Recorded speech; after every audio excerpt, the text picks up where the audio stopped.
60 projekte që kapin vlerën rreth 900 milion denar përmban programa zhvillimore e komunës së Gostivarit për vitin 2026, e cila në formë të propozimit doli sot para këshilltarëve komunal, ndërsa një elaborim të detajuar rreth projekteve më kapitale që pritet të zhvillohen nga të gjitha sferat bëri përfaqësuesja e sektorit për investime dhe zhvillim në komunën e Gostivarit, Ermira Bilalli. Ajo theksoi se ky program është përgatitur për të përmirësuar jetën urbane dhe rurale në çdo lagje e fshat, të nxjisë zhvillim ekonomik lokal përmes projekteve të infrastrukturës dhe mjedisit dhe të forcojë kapacitetet institucionale dhe ekologjike të komunës në përputhje me standardet europiane dhe zhvillimit të qëndrueshëm. Disa prej projekteve kryesore përfshin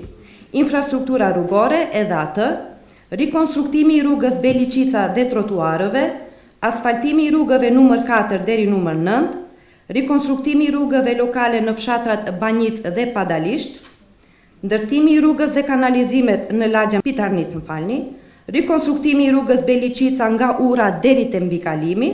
ndërtimi i parkingut nën toksor pranë komunës.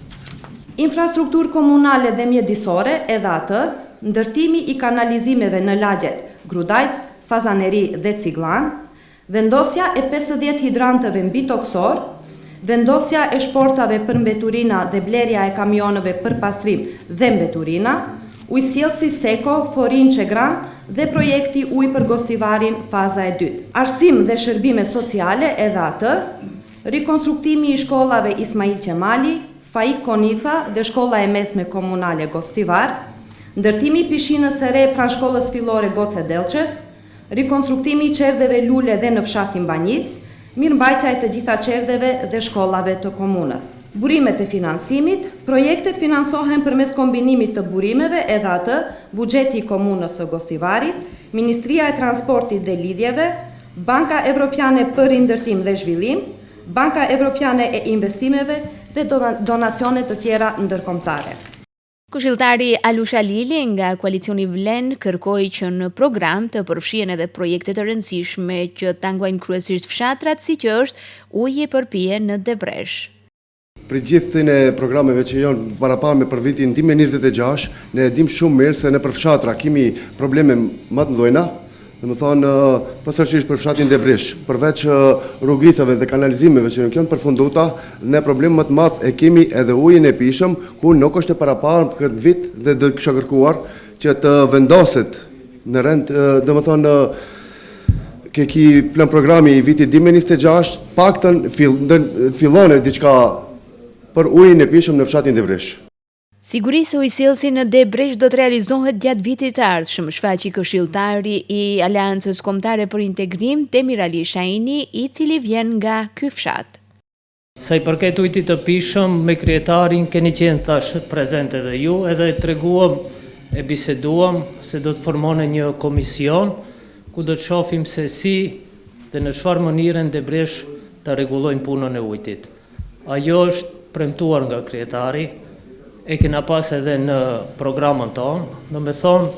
qeni të bindët, si ju, si edhe bashkëtarët tonë, si edhe gjithë sa ju punë do të kryet. Edhe këshilltari Sebajdin Sallaj nga Aleanca Kombëtare për Integrim kërkoi ndërtimin e një rruge në fshatin Turçan, e cila sipas tij për një kohë të gjatë është në gjendje të keqe. Unë pata dilemë se ta paraqes këtë kërkesën për fshatin tim nga Vijune, konkretisht nga fshati Llapushnik, sepse s'kam dijeni se është një rrugë aty që gjatë kohë qëndron në gjendje shumë të vështirë, po ndoshta ajo është e përfshirë edhe në programin e 2025-s, prandaj nëse nuk është e përfshirë, se ajo si problem ka zgjatë goxha kohë. Ndërkaq, udhëheqësi i sektorit për investime dhe zhvillim në komunën e Gostivarit Shpenti Meri tha se një rrugë në Turçan është pjesë e programit zhvillimore për vitin e ardhshëm, por nuk e din me saktësi se cila. Andaj, këshilltari do të njoftohet në mënyrë shtesë. Neve do na duhet informacion më i saktë ku gjendet ajo rrugë. Nëse është në pyetje rruga që një herë ka filluar të punohet dhe është lënë për gjysmë, atëherë po, është në program, edhe e keni në programin që ua kemi shpërnda, edhe ajo rrugë do të realizohet në vitin 2026. Pas kërkesave të lartë përmendura, propozim programa zhvillimore për komunën e Gosivarit në vitin 2026 u vendos në votim dhe e njëjta u miratua me shumicë votash të këshilltarëve.